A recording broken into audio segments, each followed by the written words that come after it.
ल हजुर फेरि पनि नमस्कार।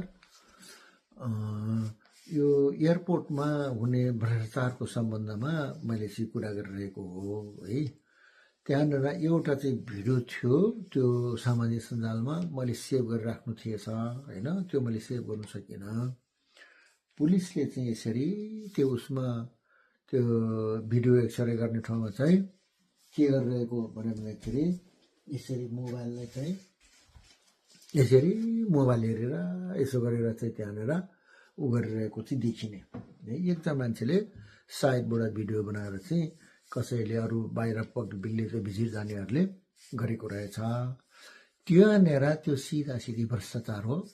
त्यो के भएको थियो भन्दाखेरि बाहिर विदेश जानेहरूको चाहिँ त्यो लगेज चाहिँ एक्सरे गर्ने ठाउँमा चाहिँ थियो त्यो।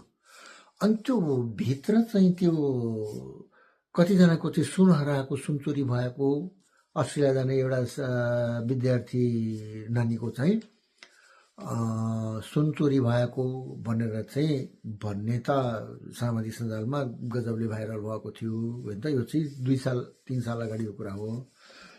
यो भिडियो मैले यो भिडियो कुरा गरेको चाहिँ अहिले भर्खरको कुरा हो है त। त्यहाँ के गर्न रहेछन् भन्दाखेरि उसले यसरी भिडियो बनाएर ठ्याक्क त्यहाँ स्क्रिनमा हेरेर स्क्रिनको भिडियो बनाएर लाइभ चाहिँ त्यहाँभित्र चाहिँ प्रसार गर्ने, भित्र मान्छेलाई चाहिँ पास गर्ने। अनि फेरि त्यो जुन त्यो लगेजमा जो सुन छ अथवा के त्यहाँनिर के किम्ती चिज के चिज झिक्नुपर्ने थियो, चुर्नुपर्ने थियो क्या, त्यो चाहिँ त्यो ब्रिफकेसलाई चाहिँ के गर्ने, त्यो पुलिस जुरुक्क उठेर गएर सरलाई त्यहाँ रोकिकन हेर्ने, ब्याग गरिकन हेर्ने। अनि कन्फर्म भइसकेपछि त्यो चाहिँ त्यो ब्रिफकेस निस्किएको, त्यहाँ निस्किएपछि बाहिर त्यो एक्सरे गर्ने मेसिनबाट चाहिँ बाहिर निस्किएपछि गएर चाहिँ त्यो पुलिसले के गर्यो भन्दाखेरि त्यसलाई चाहिँ यसरी थोडा अलिकति बाहिर साइड गरिदियो। साइड गरेर साइडमा यसरी चाहिँ बाहिर यस्तरी चाहिँ त्यो गइरहेछ। गएपछि उता मोड्नेर पुगेपछि के हो भन्दाखेरि त्यो ऊ चाहिँ ढल्यो। अब गएर उठाउनु भएन, अब भित्रबाट त्यो लिन आउनेवाला होइन त। अनि त्यो लिन यही चाहिँ ब्रिफकेसमा त्यही केही छ। अब त्यो के देखाएको थियो यसरी त्यो यसरी चोरी हुने, ब्रिफकेसहरू चोरी हुने। अब के भयो भन्नुहोला भने यी सानातिना यी सबै सानोतिनो कुरा एउटा त अलिकति छेड्का भयो है। मिल्न चाहिँ स्विपर, पिउन, पुलिस, त्यहाँका कर्मचारी, माथि हाकिमसम्म नै तलदेखि माथिसम्म नै मिलेका हुन्छन्।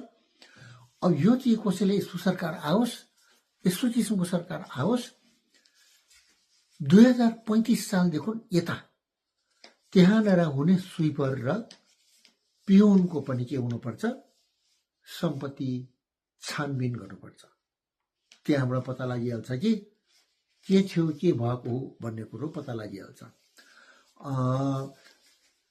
थाई एयरलाइन्स र हाम्रो नेपाली एयरलाइन्स एकैचोटि सुरु भएको है। थाई एयरलाइन्सको उसको रग उसको चाहिँ ऊ हेर्नुपर्छ है, तर हाम्रो हेर्नुपर्छ। दिन र रातको फरक छ है। उसको चाहिँ 600वटा फ्लाइट चाहिँ लगभग एउटै टाइम जस्तो हुन्छ। त्यो गेट नम्बर 1, 2, 3, 4, 5, 6 भने के खालको हो भन्नेलाई गेट नम्बर 1 मा पनि त्यहाँ सिक्युरिटी एक्जाम हुँदैछ, जाँच हुँदैछ। गेट नम्बर 2 मा पनि पेसेन्जर त्यहाँ गइरहेछन्, त्यहाँ एउटा जहाज त्यहाँ छ। गेट नम्बर 3 मा पनि अर्को जहाज छ। गेट नम्बर 4 मा पनि अर्को जहाज छ। यो खालको हो कि त्यो गेट नम्बर 1, 2, 3, 4 भन्ने त्यो आफ्नो उसमा त्यो चलिरहेको हुन्छ होइन त। लगभग एकैचोटि जस्तो चल्नु सक्छ, अलिअलि फरक गरेर चलाउनु सक्छ। त्यहाँनिर फ्लाइट बेसी हुन्छ, 645 वर्षसम्म छ उसको थाइल्यान्डको है। हाम्रो के छ, 2टा गेट, एउटा चाहिँ आगमन, एउटा चाहिँ प्रस्थान।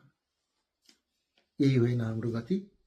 त्यो भएको किन भन्दाखेरि त्यही कर्मचारीहरूको चाहिँ कामले गर्दाखेरि त्यस्तो भएको हो, अरू के पनि होइन।